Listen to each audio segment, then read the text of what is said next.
Jared Bland, a proud graduate of the 2021 class of Booker T. Washington High School. And thank you. And I have the honor and privilege tonight to introduce tonight's keynote speaker. In the professional world, we know him as Millard House II. But to me, he's simply Uncle Chopper. Growing up in Gilcrease Hills, he was always a busy kid. Once he entered Booker T. Washington High School, he played baseball and basketball all 4 years and was even in the marching band, a member of the Funky D's. Go Funky D's. Now, he'll tell you himself he wasn't the smartest kid in school and the best athlete on the court. He even faced some learning challenges growing up. But there was one thing for certain about Uncle Chopper. No one could outwork him. If he wanted something, he would put in the time and effort, even if it meant spending countless hours in the backyard of my grandfather's house shooting on a half basketball court that he built himself. He became known as one of the best defensive players on the court and even won the citywide dunk contest despite being barely 5'10". After earning his college degree in Alabama, he returned to Tulsa and chose to become an educator, impacting the lives of hundreds of young students over the years. When he eventually left Tulsa after rising to deputy superintendent of TPS, our family was sad to see him go because honestly, we spent most of our weekends together and we were just that close. But over the last 12 years, as he's moved through different school districts in 4 different cities, we've had the joy of visiting him and his family, sharing holidays with each other and staying connected. To me, he is more than just an uncle. He's been like a second father. He helped ensure that I graduated college debt-free. Thank you. He also assisted my parents in getting me a car and has always supported me in big and small ways. Everyone needs an Uncle Chopper in their life. Needless to say, he's an incredible man, an amazing husband, father, man of God, a mentor, educator, a leader, and a proud Booker T. Washington Hornet. So ladies and gentlemen, please stand on your feet as my uncle, Millard House II, comes home and gives a speech. Welcome.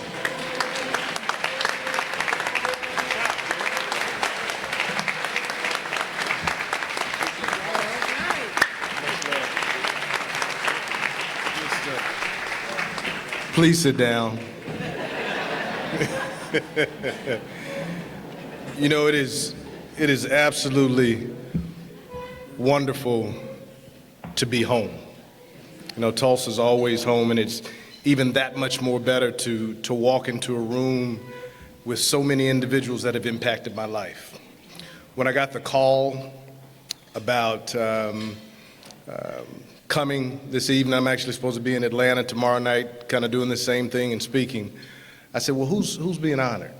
And I heard three particular names of individuals that have been very, very close to me.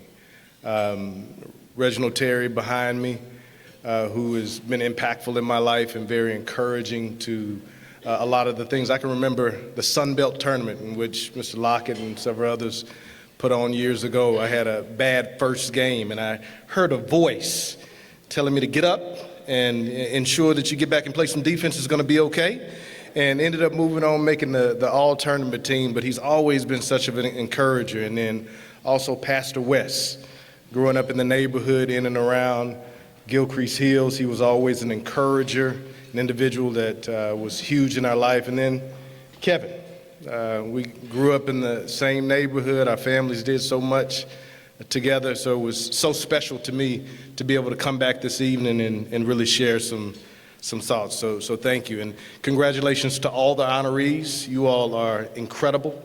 You know, the work that you've done, the things that you continue to focus on. I'm super proud of who you are and what you do for Booker T Nation, so congratulations to you. So this evening I stand before you all tonight to really celebrate the impact on legacy and resilience. I did some research on each one of the individuals that are being honored this evening and inducted into the Booker T. Washington Distinguished Hall of Fame, and my very own alma mater that I'll always be proud of and talk about across the country.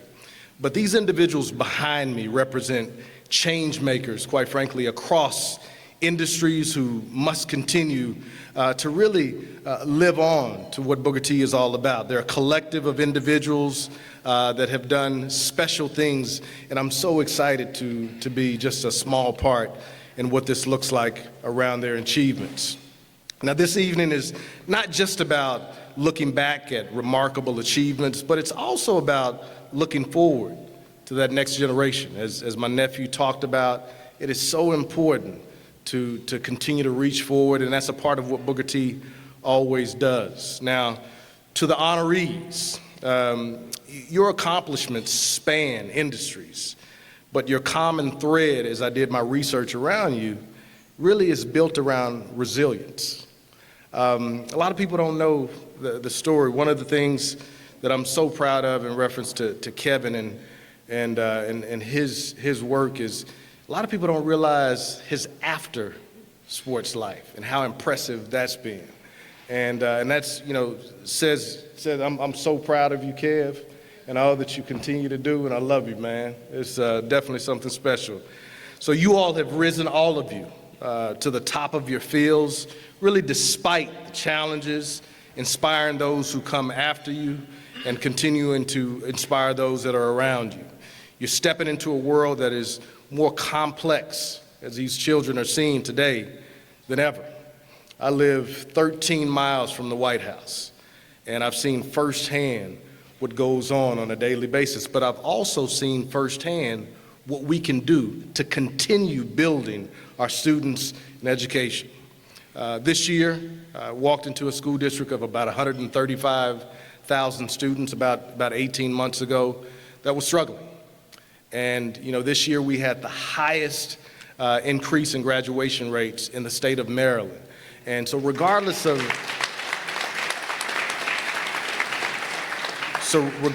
the circumstances, we can still push. And I know specifically in Oklahoma, times are even that much more difficult.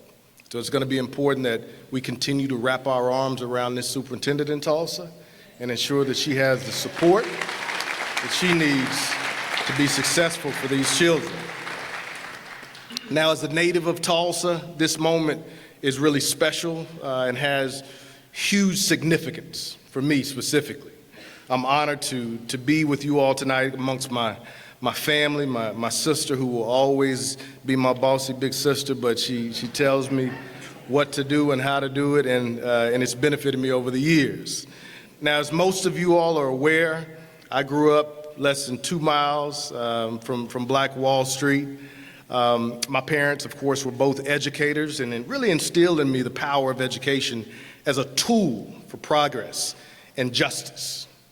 We have to ensure that our babies have the tools around an education to really move on and do the things that they need to do. I've carried those lessons throughout my last 29 years. I'll start my 30th year in public education this year. And they've never been more relevant than they are today. Like you, resilience has really been defined my path as an educator, as a former high school and college athlete. And many of you may not know, but as a child, I struggled with a learning disability. And my mother was a first grade teacher and recognized early on. I always had this dream. I wanted to be at Carver Middle School with a number of my friends in the neighborhood, but was diagnosed quietly with dyslexia. I had a slight speech impediment, but I had people around me. My father put people around me. A lot of those people are sitting in this room. My Uncle Willie, Mr. Lockett, several other people that were around me that helped build my confidence over the course of time. And that resilience allowed me to ensure that regardless of the special education classes that I went to for 6 years at Academy Central, that I can continue to move forward and do what was necessary to have the education and build others around me eventually. Now, I remember at one point during some really frustrating times, my mother asked me one night, or I asked my mother one night, why can't I do that? I'm tired of not being able to understand or read the way others are reading or follow along. And I remember my mama replied and said, son, if there are moments when decisions must be made. And I specifically remember this, and it stays in my mind. And she said, you are now at a pivotal moment, in your life. And I said, well, Mama, what are you talking about? Pivotal moment, I just want to be able to read like the rest of the kids read. And she said, the decision to either be a winner or overcomer, or to be a quitter. And it's something that we have to instill in our kids, that regardless of what the circumstances are, you can't give up. You have to define who you are early, and you have to push to ensure that our kids get what they need. But it was at that moment that I decided that I would never be a quitter. My mom said, if you continue working hard, and I went to a Saturday dyslexia clinic at the University of Tulsa. Every Saturday, my mom would write a check on the steering wheel and send that check in with me, and I would get the support that I needed. And she said, if you continue pushing forward, you'll be able to get into Booker T. I tested out of special education in 7th grade, tested on average, and eventually got into the school of my dreams, which has been a part of the family that is sitting in front of me today.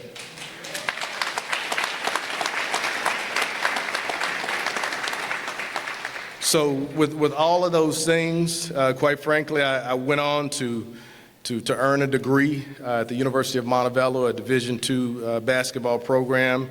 But my path took some unexpected turns, even after graduating. I went to school to be a physical therapist. I knew I was going to come back to Tulsa and make this money and do some great things. And then I looked up and I didn't have the GPA to get into PT school. So I did what anyone would do in that situation, and especially if you were living with Millard House, and many of you know who Millard House was. He said, you're not going to sit in my house and do nothing. So I cut hair. My Uncle Willie owns a barbershop right here on Black Wall Street called T's Barbershop. And he was one of those ones that he may not have physically taught you how to cut hair, but if you sat in his chair, you learned how to cut hair, whatnot. So I learned how to cut hair. And I came back to Tulsa, and I got a full-time job as a barber. I worked at just across the street from Hawthorne Elementary, and it was a principal that came in one day from Hawthorne, and she brought 4 little boys with her. And she said, these boys have behaved themselves without issues for the last 2 weeks, and I'd like to be able to give them a free haircut. And I took those boys into my chair and had the opportunity to really minister to them. And they would see pictures of my basketball career in my booth, and I cut their hair for about a month. And the principal said, I want you to come to the school, and I want you to talk to some of my other kids.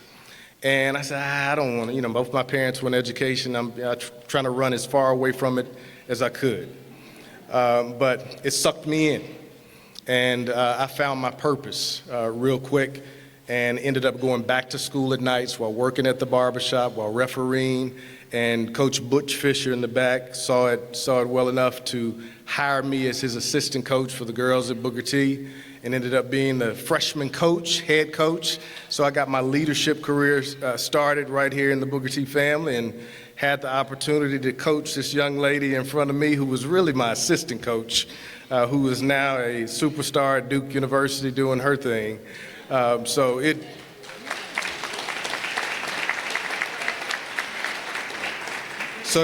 stories like this that we don't hear about a lot of times, but this family helped build the resilience in me.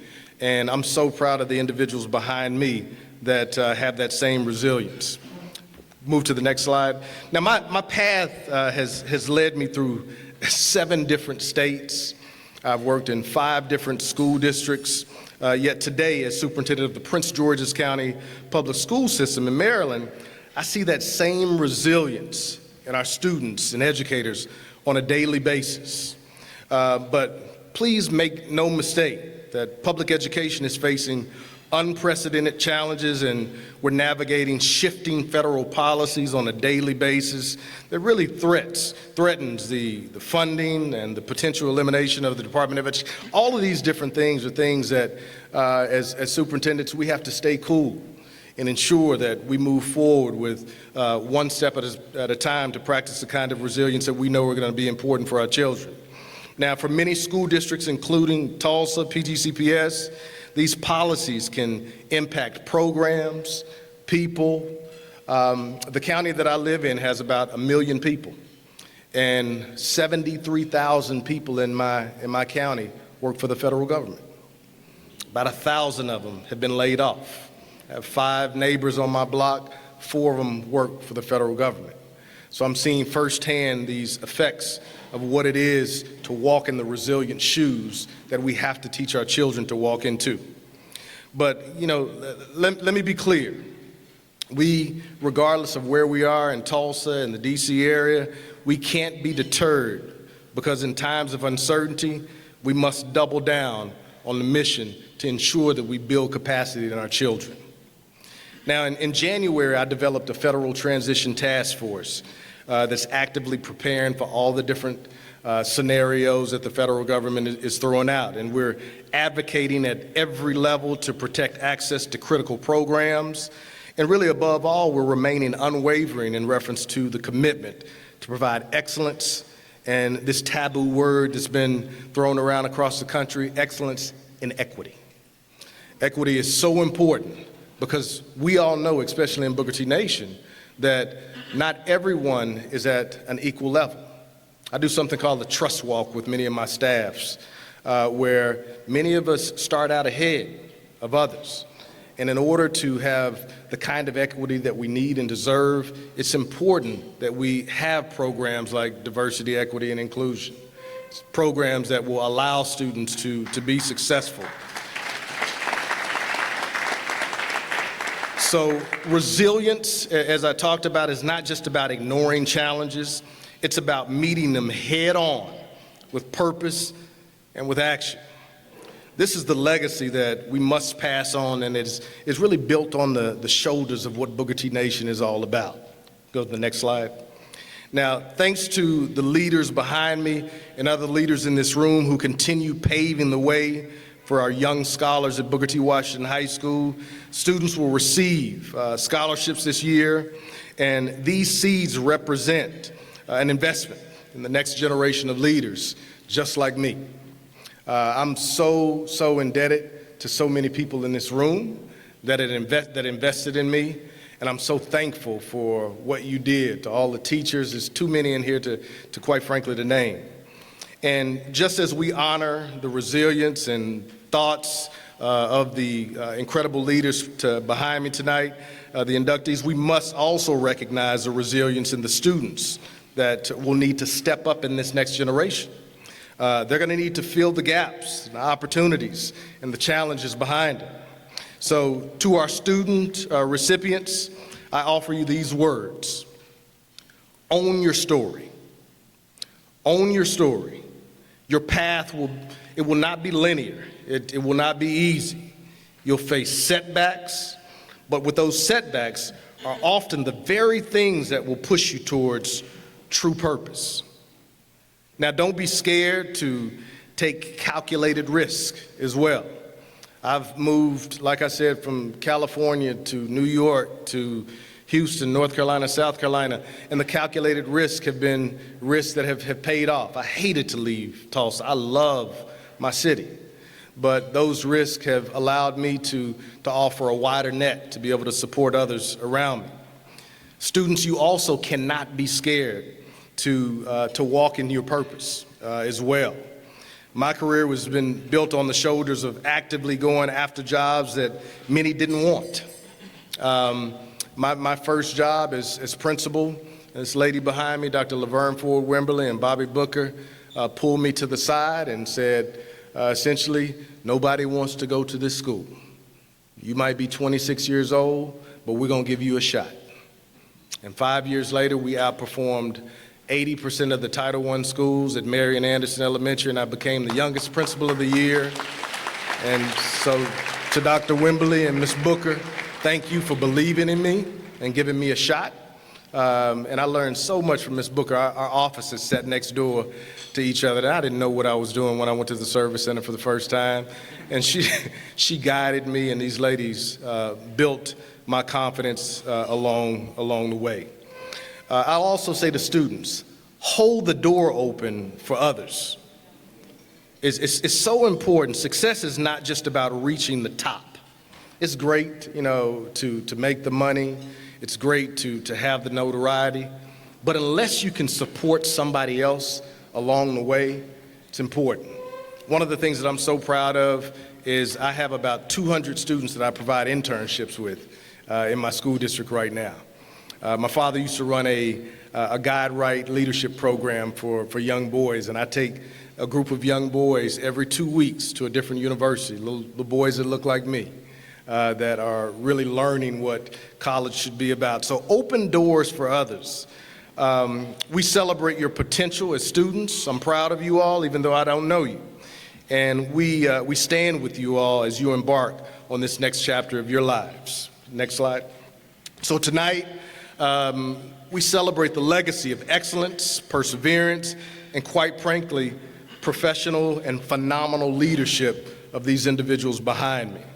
Our honorees remind us that success is not just about talent, but it's about resilience. It's about standing firm in the face of challenges and really pushing forward with purpose. And our young scholars remind us that the future is truly bright. This young generation has learned how to fight. They've been through COVID and a number of different things, and because of that, they are ready to step into this next generation with unwavering courage. Now, so let's honor our legacy by committing ourselves to resilience and putting one foot in front of the other, not just in words, but in actions. So let's continue to fight for equitable education, to create opportunities for this next generation that we know that need us. So congratulations to tonight's honorees and the young leaders who will leave today and take their places in history, among others. Thank you all for allowing me to share a few words and have an excuse to come home to be in Booker T Nation. Thank you, and I hope you guys have a wonderful rest of your evening.